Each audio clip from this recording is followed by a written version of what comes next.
¿Quieres saber por qué elegimos la Universidad de Piura? Porque su exigencia me reta e impulsa a ser mejor. Porque nuestros profesores tienen grado de doctor. Y son reconocidos en el extranjero. Porque otorgan becas. Y se preocupa por la formación integral de todos los alumnos, independientemente de la condición económica. Nos ayudan a formar nuestra conciencia social. Porque además de estudiar, siempre hay tiempo para divertirse. Porque puedes estudiar en el extranjero. O avec des personnes. die aus aller Welt kommen. Es por esto que el UEP forma Mejores personas. Mejores profesionales.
¿Quieres saber por qué elegimos la Universidad de Piura?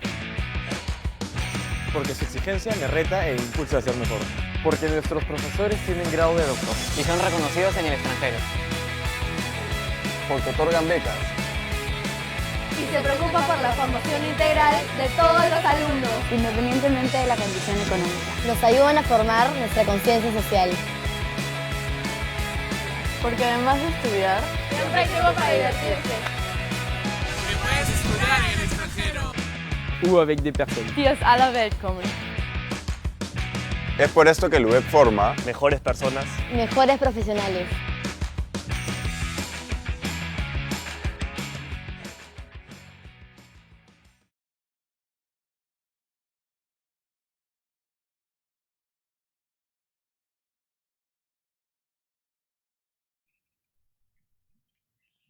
Buenas noches a todos. Bienvenidos a una sesión más para hablar de la carrera de Historia y Gestión Cultural de la Universidad de Piura. Mi nombre es Soledad Maldonado Ayuso y trabajo en el programa académico de Historia y Gestión Cultural. Y esta noche me acompañan dos invitados de lujo, como siempre. Tenemos hoy a Renata Tábara, egresada de Historia y Gestión Cultural, y al doctor Enrique Banús, decano de la Facultad de Humanidades y director del Centro Cultural de la Universidad de Piura. Buenas noches a los dos y muchas gracias por estar aquí esta noche. Muy buenas noches, gracias por la invitación. Muchas gracias por la invitación, Soledad, también. Nada, gracias a ustedes por estar acá. Entonces, hoy hemos planteado, como siempre, una pregunta que iremos respondiendo un poco al hilo de esta conversación, ¿no? Que es por qué es importante poner en valor el patrimonio cultural. Pero antes de abordar esta cuestión me gustaría recordarle a la audiencia y a las personas que nos acompañan esta noche que pueden hacer cualquier pregunta o plantear cualquier duda o inquietud que tengan sobre la carrera en comentarios y les iremos respondiendo. Y antes de entrar, digamos, al núcleo de la cuestión, me gustaría, Renata, que nos contaras un poco, porque eres coordinadora de proyectos en el World Monuments Fund y bueno, pues me gustaría empezar pidiéndote que nos contaras un poco, como egresada también del programa, en qué consiste tu trabajo y en qué te estás desempeñando profesionalmente en la actualidad. Muy bien. Bueno, yo soy coordinadora de proyectos en World Monuments Fund en la oficina afiliada en Perú, que es una organización internacional dedicada a la conservación de sitios arqueológicos y históricos también. A nivel internacional tienen muchos proyectos, más de 600 a lo largo desde el año 65 que se fundó la institución. En Perú hay más de 20 proyectos que ya se han ejecutado y actualmente estamos desarrollando alrededor de 7 proyectos a la vez también. Yo me encargo de la coordinación de estos proyectos que van desde restauración de sitios arqueológicos, expedientes técnicos para su restauración también. Básicamente son proyectos de sitios históricos y arqueológicos por el momento. Muy bien.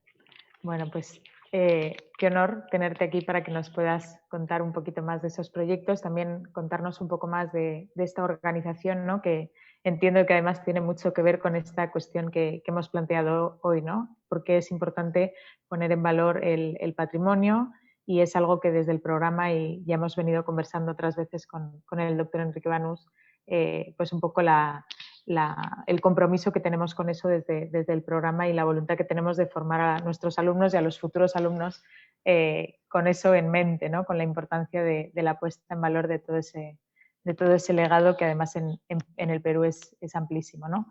Quizá podríamos de hecho empezar un poco a plantear algunas cuestiones, quizá empezando definiendo, y si le parece le voy a pasar el turno al doctor Banús, qué es esta noción de patrimonio cultural, ¿no? ¿Qué significa el patrimonio cultural?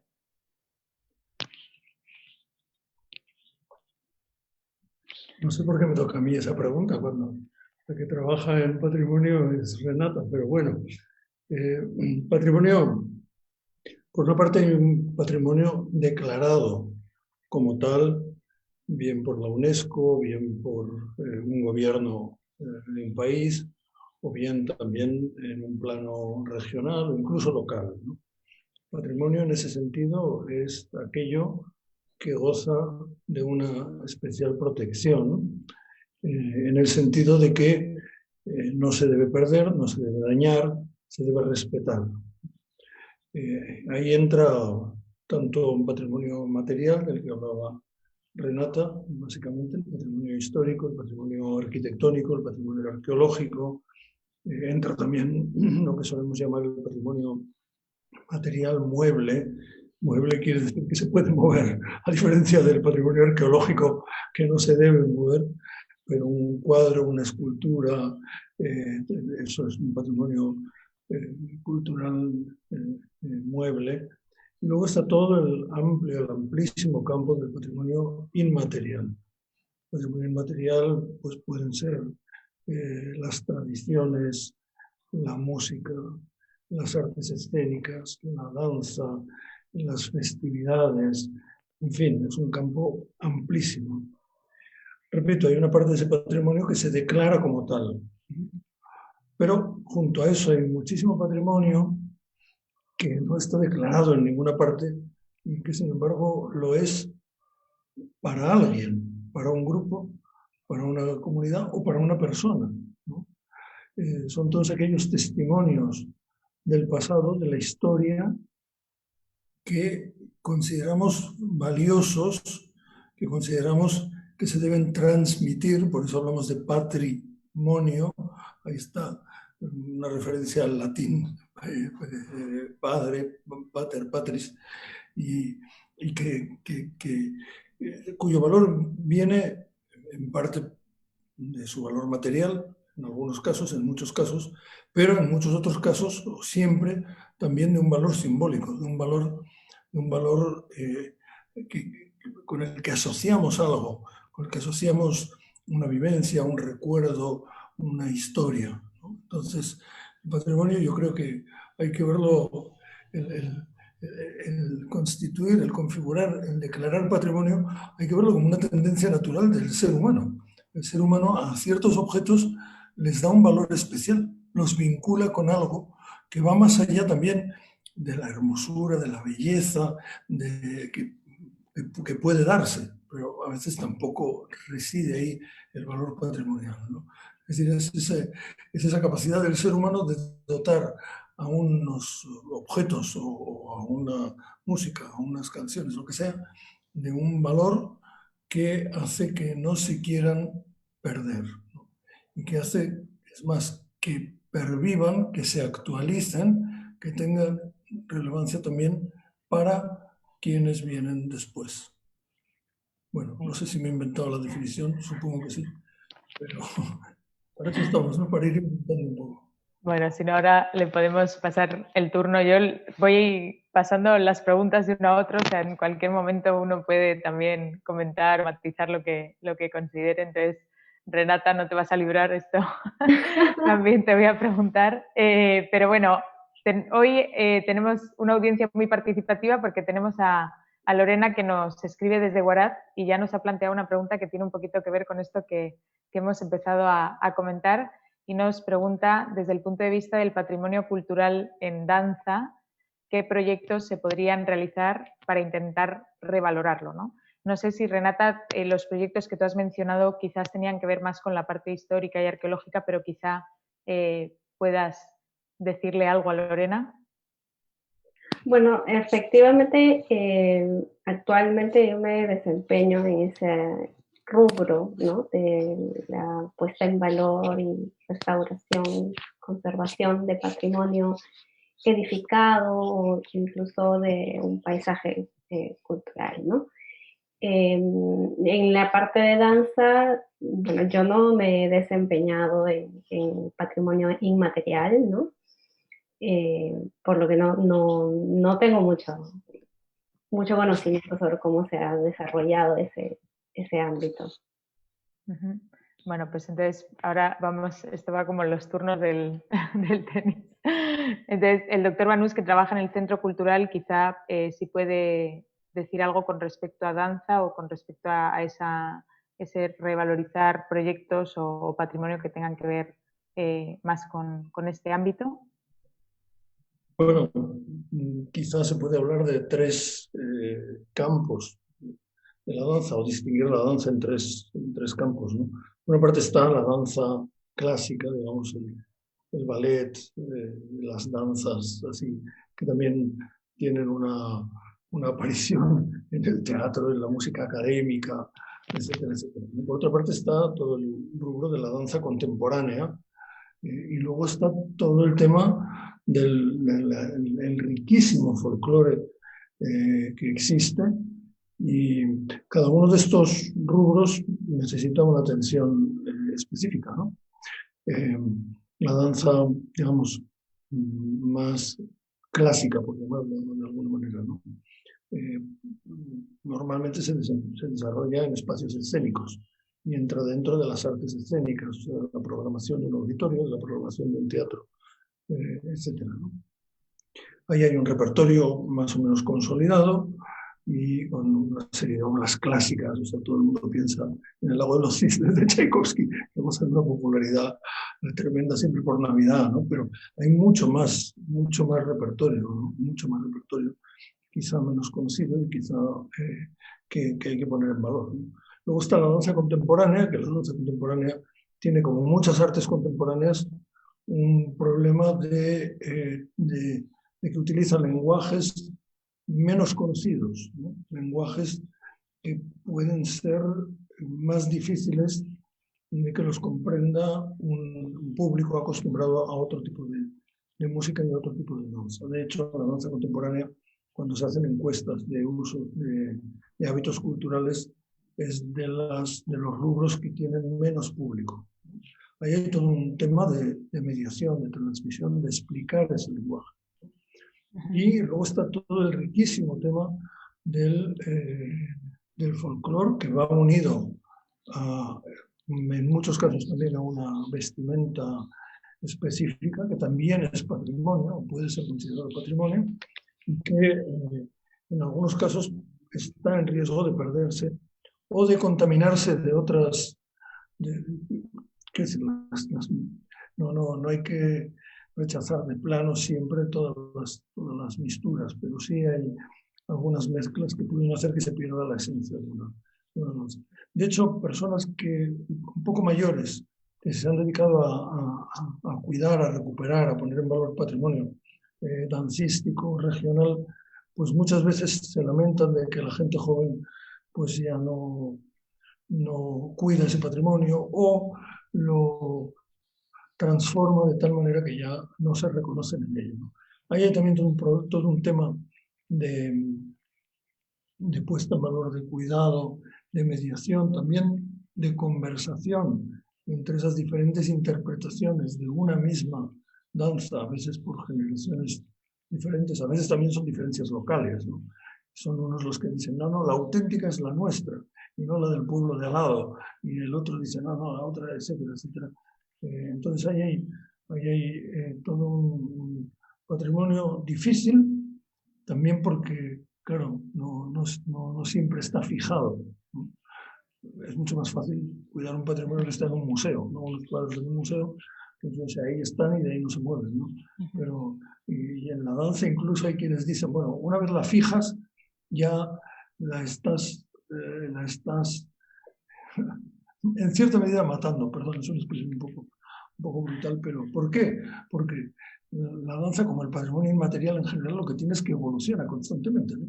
Y en el momento en que tú dices, no, esto tiene que ser así, y es así, pues ya estás haciendo que ya no sea lo que es algo fluido. Entonces es un tema muy bonito, es un tema muy rico, y es un tema en el que hay mucho por hacer y mucho por investigar. Más allá de, digamos, a veces hay eruditos locales que han investigado, que han hecho, que han escrito, pero muchas veces sin mucha proyección. Bueno, no sé si contesté, pero al menos queda mucho por hacer. O sea, si alguien se interesa por eso, no se preocupe, no se le va a acabar el trabajo. Muy bien, muchas gracias, doctor Banús. Ha dicho algunas palabras que tienen mucha importancia, sobre todo con lo que estamos hablando hoy: mediación, explicación, conversación, ¿no? O sea, un poco esa idea de que la puesta en valor del patrimonio o la gestión cultural, ¿no? Que es de lo que estamos hablando hoy desde la carrera de Historia y Gestión Cultural, son palabras muy relevantes por esa comunicación que debe existir entre los gestores culturales y la ciudadanía, ¿no? Entonces, Renata, yo te quería preguntar, cuando optaste por estudiar una carrera como Historia y Gestión Cultural, ¿conocías un poco todas estas nociones referentes a lo que era el patrimonio?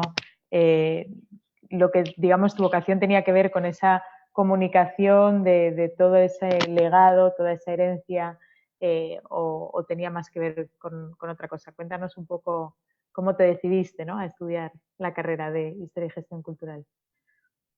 Sí, bueno, yo desde muy pequeña, mis padres me inculcaron mucho amar la cultura, me llevaban a los museos, yo era una niña muy curiosa, entonces siempre me gustó las artes y me la inculcaron desde muy pequeña.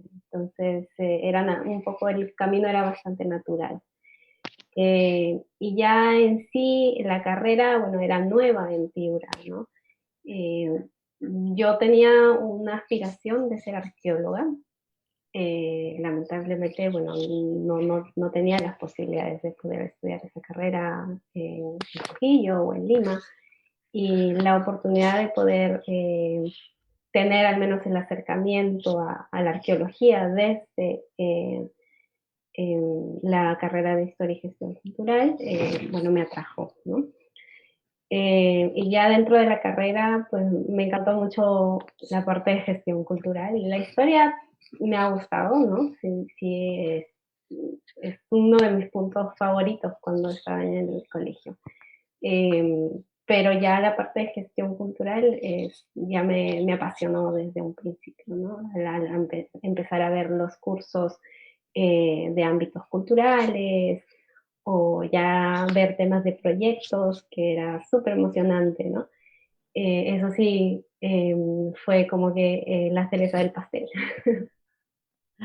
Bueno, muchas gracias, Renata. Justo mencionabas esta idea de historia, ¿no? Por un lado la parte de gestión, por otro, pero cómo se combinan, ¿no?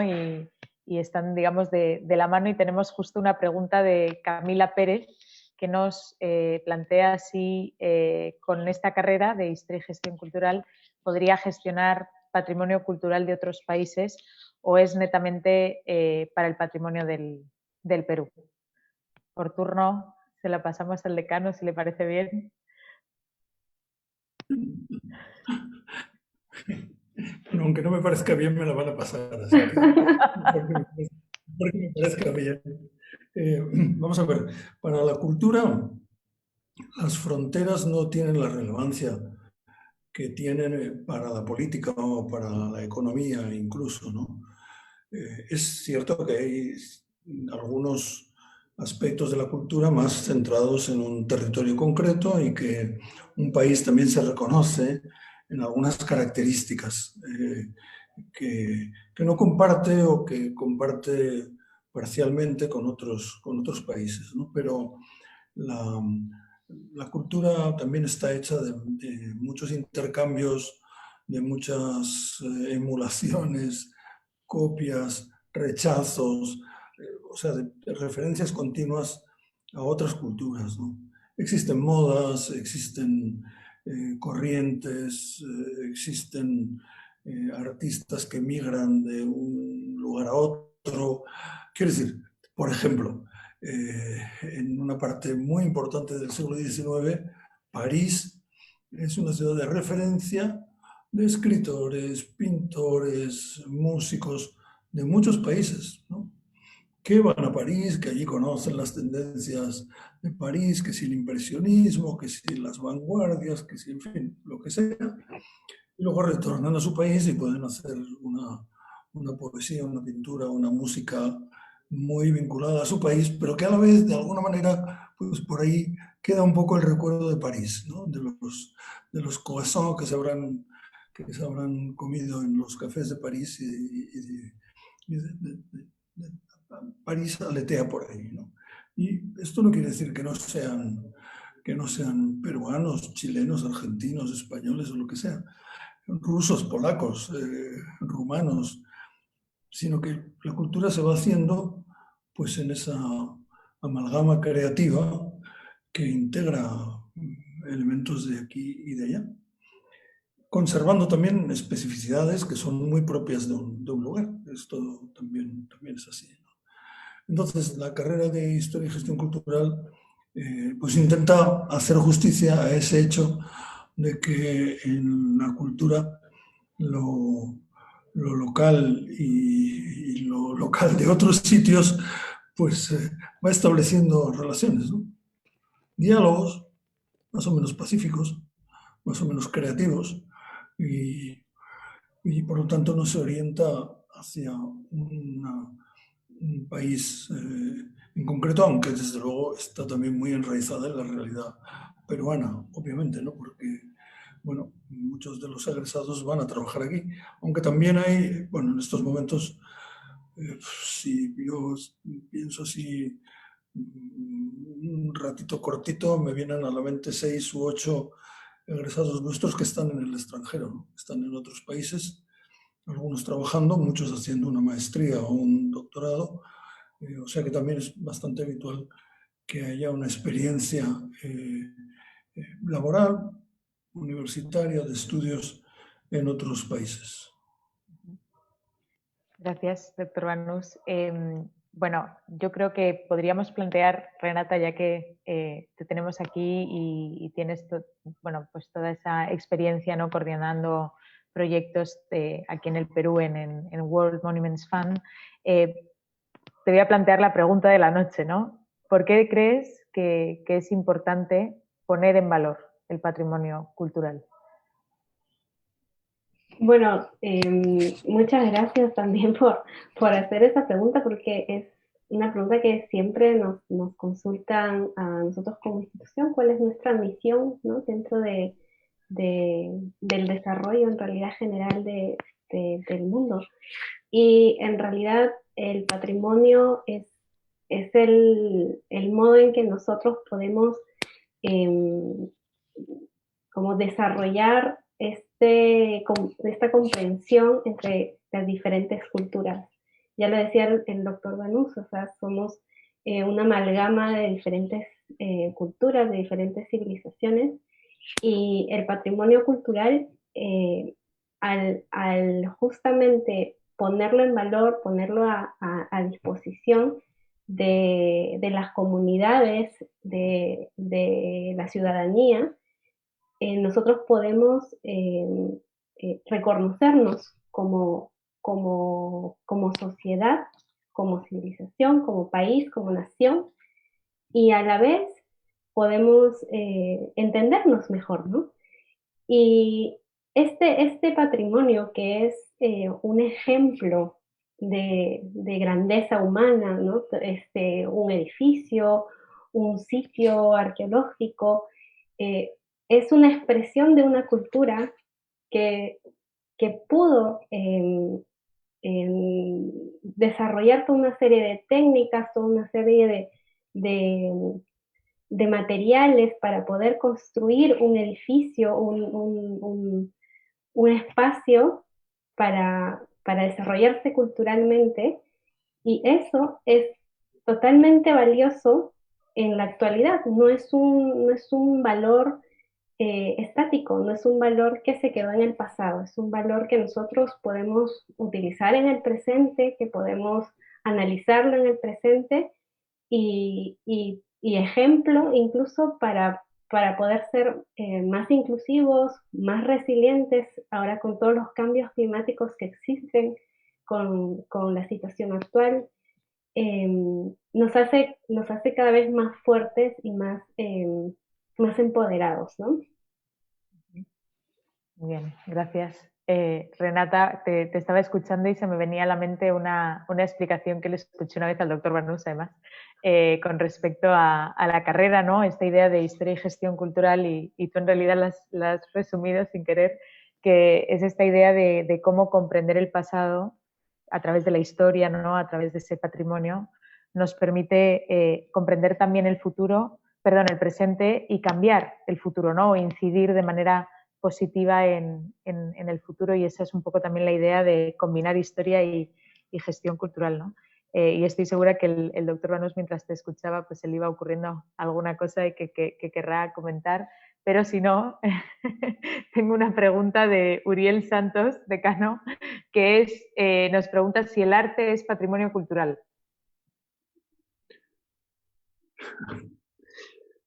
Bueno, la pregunta es, ¿qué más es patrimonio cultural además del arte, ¿no?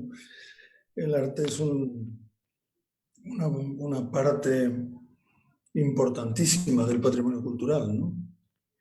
Por supuesto, el patrimonio cultural es más amplio que el arte, era un juego de palabras, por así decirlo, ¿no? Pero el arte no solo de los grandes maestros, también a veces hablamos del arte popular como una cosa así sin importancia, ¿no? Y no, tiene mucha importancia porque es expresar a través de uno de los lenguajes que dominan los artistas, que puede ser el lenguaje de las formas, de los volúmenes, de los colores, de los sonidos en la música, de los movimientos en la danza. Es esa capacidad de, a través de uno de esos lenguajes, expresar algo que el ser humano lleva adentro, ¿no? Entonces el arte es una parte fundamental del patrimonio. Y una parte muy importante de la gestión cultural se refiere al arte. Se refiere al arte o a las artes, ¿no? Y merece una atención prioritaria, ¿no? Esto también significa la capacidad de entender esos lenguajes, ¿no? Sin ser expertos, porque no podemos ser expertos en todo, pero sí la capacidad de entender, de comprender esos lenguajes, repito, ¿no? De las formas, de los movimientos, de los colores, de los volúmenes, etcétera, etcétera, etcétera. Y también de entender, de percibir, ¿no? Cuando ese lenguaje se maneja con maestría. Es decir, cuando ese lenguaje adquiere una coherencia que es capaz de transmitir un mensaje que impacta. Porque eso es la gran obra de arte. Claro, todos utilizamos muchos de esos lenguajes, ¿no? Pero no todos lo utilizamos como para generar obras de arte. La obra de arte tiene una coherencia en la utilización de los medios expresivos, ¿no? Que genera eso, ese impacto, ¿no? Esa música que nos mueve está utilizando sonidos, ¿no? Que también podemos utilizar nosotros cuando vamos canturreando algo que nos vamos inventando por el camino. Y sin embargo, lo que vamos canturreando por el camino quizá no genera otro impacto que el de que alguien nos diga, oye, por favor, cállate ya, ¿no? O sea, ya me suenan los oídos, ¿no? En cambio, en la obra de arte eso nos mueve, ¿no? Genera un movimiento interior, ¿no? Entonces, también, sin ser expertos, esa capacidad de apreciar la coherencia, la maestría, y también trasladar esto a los demás, ¿no? Eso es algo muy grande, ¿no? Y que forma parte de la gestión cultural, la parte que tenemos también de educadores, de pedagogos, de comunicadores, porque de todo eso hay, ¿no? O sea, está desde la gestión más técnica, más como diría yo, no quiero decir más dura, pero más específica, pero también hay esa pedagogía, esa comunicación, esa capacidad de convencer. Eso también forma parte de la profesión. Y hay quien se siente más cómodo en un rubro o en otro, ¿no? A quien le gusta más, pues eso, diseñar proyectos donde todo cuadra, donde dices, bueno, esto va a salir adelante. Y también a quien le gusta más, pues la mediación, la transmisión, la comunicación. Gracias, doctor Banús. Justo le iba a hacer una pregunta a Renata y alguien de las personas que nos están escuchando esta noche se ha adelantado, porque Shirley Aquino nos pregunta: la importancia que le demos al valor del patrimonio cultural es fundamental para nuestra identidad como peruanos. No sé si Renata puedes hacer un comentario. Antes has hablado precisamente de esto, ¿no? Un poco el empoderamiento, ¿no? Que da el conocer el pasado, conocer ese legado. Entonces, quizá te animas a contestarle a Shirley. Sí, bueno, yo creo de manera muy fuerte que el patrimonio en realidad nos vincula como sociedad, ¿no? Y a través de la historia, a través de la arqueología, genera esa apropiación que tenemos de esta cultura, de este patrimonio, y al tener esto en común, nosotros podemos identificarnos, podemos agruparnos, podemos funcionar como una comunidad más integrada y poder proyectarnos hacia el desarrollo de nuestra misma comunidad. Es un vínculo, pero que nos puede llevar hacia el desarrollo de otros ámbitos, ¿no? No sé, o sea, es un enlace, pero nos va a permitir poder desarrollarnos en otros, ¿no? Y algo que también quería agregar a la anterior pregunta era que efectivamente tiene mucho que ver, ¿no? El arte con el patrimonio cultural. porque si bien el patrimonio cultural es una convención, es una construcción colectiva, ¿no? De una comunidad, de una región, de una nación, esta convención es porque se le ha dado, o esta comunidad le ha dado una valoración. Entonces, esta valoración puede ser de tipo estético, de tipo religioso. Hay diferentes valoraciones que una agrupación le puede dar a un específico objeto, o a un edificio, o a una expresión, una manifestación cultural. Entonces, el arte, el que nosotros le dotemos un valor artístico a un edificio o a un objeto, es en sí también una manera en que uno le brinda esa condición de patrimonio a este objeto o a esta expresión, ¿no? Gracias, muchas gracias, Renata.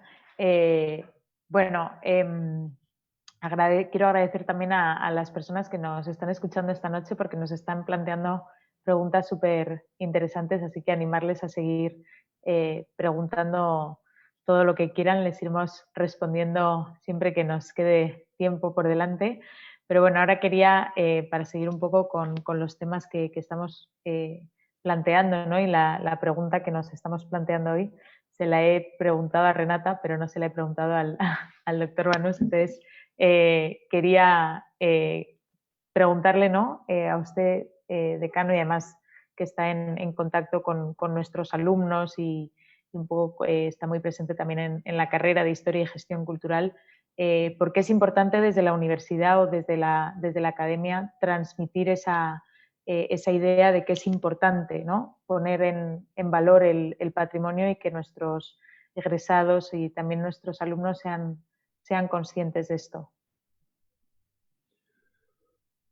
Bueno, quizá hay que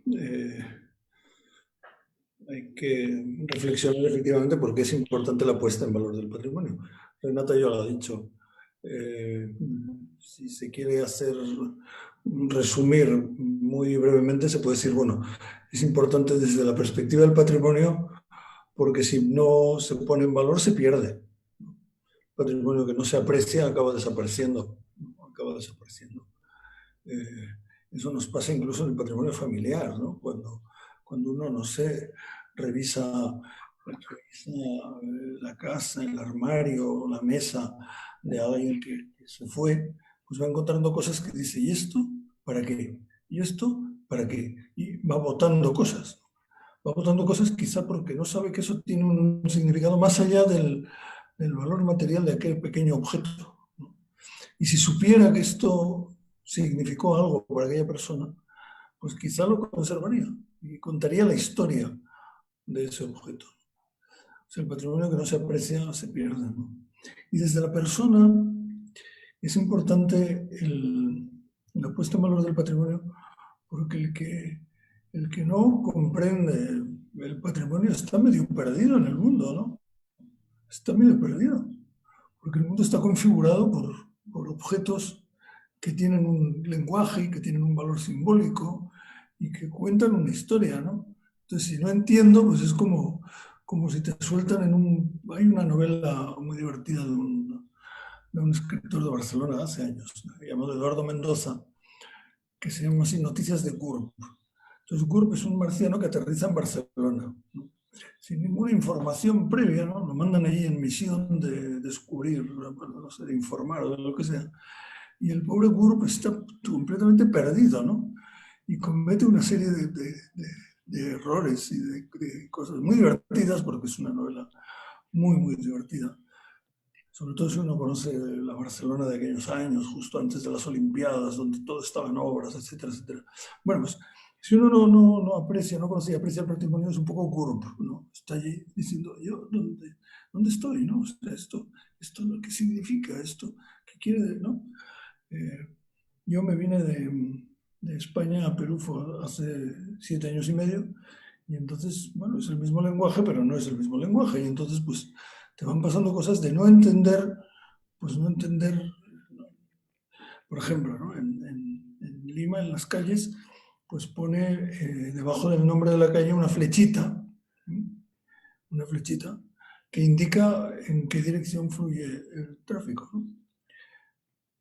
Yo, como aquello no lo sabía, pensaba que me estaba diciendo, como pone ahí cuadra 2, pues que la cuadra 2 es en esa dirección, ¿no? Y la cuadra 2 podía ser perfectamente en la otra dirección.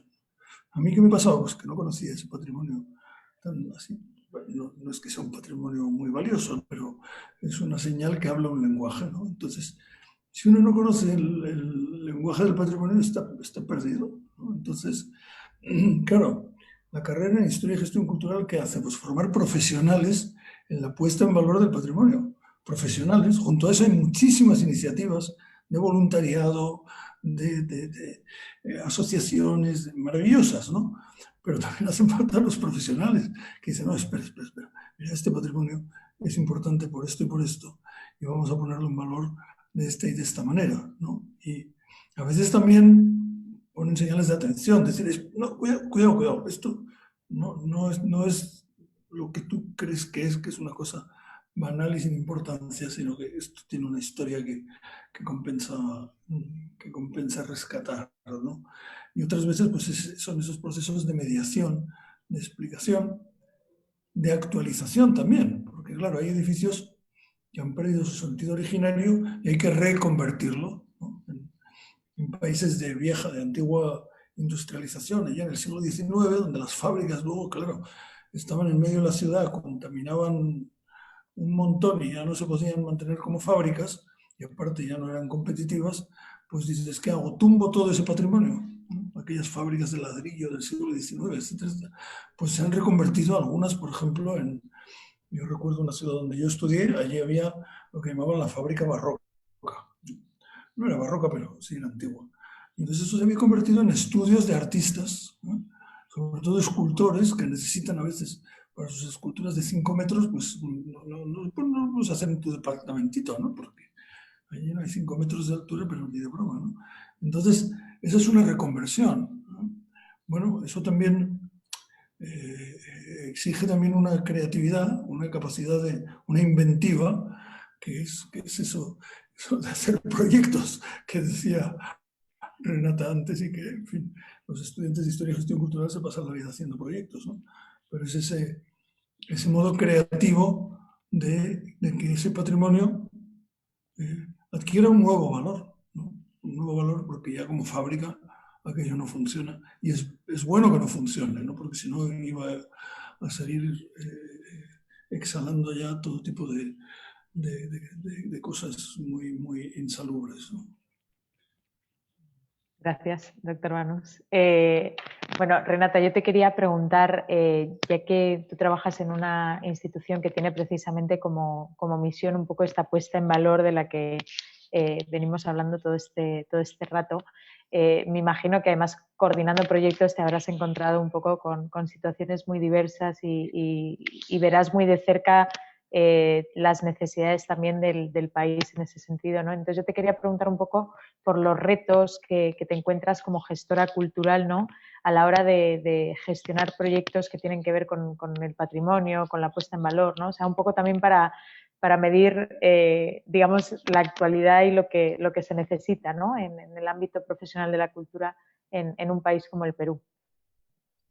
Claro. Bueno, en el rubro de conservación del patrimonio tenemos muchos retos, muchos desafíos, tanto por la materialidad, ¿no? del edificio o del sitio arqueológico, que por su misma naturaleza pues se degrada, ¿no?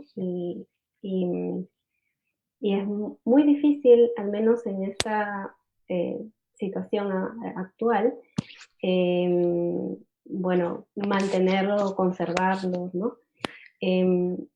Hay también un problema de falta de financiamiento, ¿no? de proyectos, ¿no? de justamente instituciones que vean en el patrimonio como una inversión que que va a traer un retorno en realidad, no necesariamente medido en términos netamente económicos, ¿no?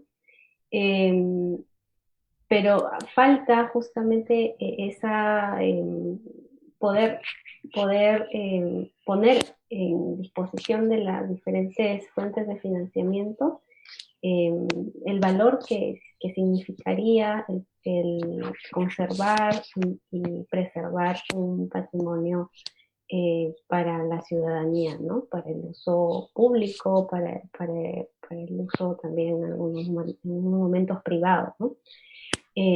Pero sobre todo público, ¿no? Justamente por los derechos que tenemos culturales de tener acceso, ¿no? a este rico patrimonio que tenemos, ¿no? Otro reto, yo diría también, es actual el cambio climático, ¿no? No muchos quizás lo ven de manera tan directa porque no lo hemos medido, no tenemos algunas cifras claras sobre cómo con las constantes lluvias que están habiendo por el fenómeno del Niño, al menos en nuestra región, o cómo está impactando el nivel de la subida del nivel del mar. Hay muchos otros países que ya ese reto lo están enfrentando con diferentes tipos de soluciones. Por otro lado, también otro reto es el tema de que el patrimonio no es de una sola, a veces cuando nombramos a un sitio patrimonio mundial, ¿no? Trae de por sí bastantes controversias también por el tema del turismo, ¿no? Porque el modelo de desarrollo turístico que se ha venido manejando a lo largo de estas últimas décadas ha sido un turismo masivo, ¿no? Un turismo no responsable con los destinos. Entonces, esta pandemia nos está trayendo justamente la oportunidad para poder replantear el turismo que queremos, un turismo realmente sustentable, ¿no? Un turismo que no atente ni contra el patrimonio material ni inmaterial de una localidad que apenas se masifica, ¿no? Hay muchos retos, ¿no? Como puedes ver, también hay todo un tema en discusión actual que es sobre aquellos patrimonios o espacios que para alguna comunidad son significativos, pero no están debidamente representados, ¿no? De comunidades nativas, de comunidades que no han sido representadas, que han estado siempre, los patrimonios han estado nombrados y preservados desde una visión de poder, ¿no? Entonces, hay varios intentos de colectivos, por ejemplo, de afrodescendientes, de inmigrantes, que están reclamando, ¿no? Esa posición de yo también tengo este patrimonio y yo también quiero que se le reconozca como tal, ¿no? Entonces, dentro de la conservación del patrimonio, nosotros ahorita tenemos diferentes retos que estamos asumiendo como una oportunidad ahora con el tema de la pandemia, ¿no? Sí, justo, Renata, muchas gracias, porque iba a decir precisamente eso, ¿no? Que me encanta cómo has planteado los retos también como oportunidades, al fin y al cabo, ¿no? En un sector que demanda, pues, profesionales que sepan manejarse con ese abanico de desafíos y de situaciones tan diversas, ¿no? Y además me encanta también porque tenemos una persona entre los oyentes, que es Jordana, que preguntaba: a través de gestión cultural podremos imponer voz de mando, haciendo respetar como patrimonio nacional aquello que se nos quiere arrebatar. Y justo creo, y aquí me voy a saltar el turno de Cano, pero como justo Renata ha mencionado lo del derecho a la cultura y también un poco esos colectivos que a veces puede parecer que no están en relación con el patrimonio, ¿no? Pues bueno, justo lo has mencionado, así que no sé si querrías quizá comentar algo más para terminar de responder a Jordana. Bueno, yo creo que la visión que pueda tener una comunidad de reclamar su derecho a la cultura, su derecho a que su cultura sea preservada y que continúe para sus siguientes generaciones, es fundamental, ¿no? Nosotros quizás desde una visión dominante no lo vemos, pero sí una comunidad requiere, ¿no? Requiere y demanda que su cultura sea, sus lenguas originarias, su forma de vivir, su forma de comunicarse, de hacer sus objetos, de su misma manifestación. Ellos desean que esto sea preservado y sea conservado. Entonces, nosotros como gestores culturales tenemos una misión muy importante. Desde nuestro nivel como gestores quizás de una organización, ¿no? Civil en este caso, pero si es que como gestores culturales que tenemos muchos egresados ya en el lado del gobierno, desde ya una visión ya más de políticas, ¿no? Culturales, ¿no? Que puedan preservar de alguna manera estas visiones no tan dominantes, ¿no? Uh-huh. Bueno, Renata, tienes una habilidad increíble porque de nuevo has vuelto a mencionar algo que justo han preguntado al hilo de lo que ibas comentando. Te vas adelantando a las preguntas. Entonces, justo Onésimo Ubilus Ramírez decía, en el Perú se hablan un total de 47 lenguas indígenas, algunas ya están desapareciendo y otras están en serio peligro de desaparecer. Mediante esta carrera se podría proteger esas lenguas como un patrimonio cultural y promoverlas, ¿no? Y justo es lo que has dicho, ¿no? Has hablado de las lenguas originarias y de un poco la responsabilidad como gestores culturales de también pues, poner en valor todo eso y cuidarlo, ¿no? Entonces, pues nada, Onésimo, Renata te ha contestado sin, sin saberlo y bueno, nos hemos pasado de los 50 minutos, así que lamentablemente tenemos que ir cerrando. Entonces, bueno, Renata, muchísimas gracias por todo lo que has compartido con nosotros, por haber estado aquí esta noche. Gracias, doctor Banús, como siempre, por estar aquí, por responder a todas las preguntas, que siempre le hago trabajar estas horas también. Luego me lo va a cobrar caro ya estoy viendo, me las va a cobrar todas. Pero bueno, muchísimas gracias a los dos y nada, ojalá pues nos volvamos a encontrar en estos espacios de conversación de temas tan importantes, ¿no? Encantada, Soledad, muchas gracias a ti. Gracias. Y a la carrera. Bueno, siempre, pero hoy especialmente buenas. Sí. Así que felicitaciones a los que han preguntado y nada, sigan preguntando. Sí, nada, recordarles a todas las personas que nos han estado escuchando esta noche que si tienen alguna pregunta más la pueden dejar en comentarios y la responderemos al menos por escrito, y luego si tienen dudas con respecto al proceso de admisión o con respecto información más específica con respecto a la carrera, pueden consultar a través de ese correo electrónico que ven en pantalla. Tienen ahí teléfonos de contacto y pueden, por supuesto, seguir el Facebook y el Instagram de UDEP Lima para más información, y para el examen virtual acceder a la web de admisionudep.com. Así que, bueno, de nuevo agradecer la compañía de Renata Tábara y del doctor Enrique Banús, y me despido de todos ustedes. Muchas gracias y buenas noches.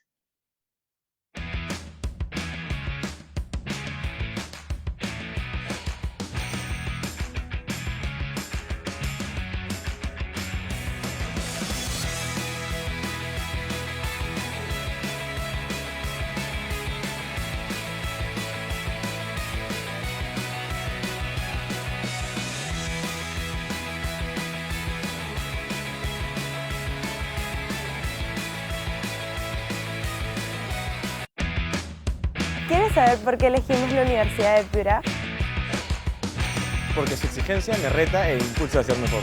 Porque nuestros profesores tienen grado de doctor. Y son reconocidos en el extranjero. Porque otorgan becas. Y se preocupa por la formación integral de todos los alumnos. Independientemente de la condición económica. Nos ayudan a formar nuestra conciencia social. Porque además de estudiar, Siempre hay tiempo para divertirse. Que puedes estudiar en el extranjero. Ou avec des personnes. die aus aller Welt kommen. Es por esto que el UEP forma Mejores personas. Mejores profesionales.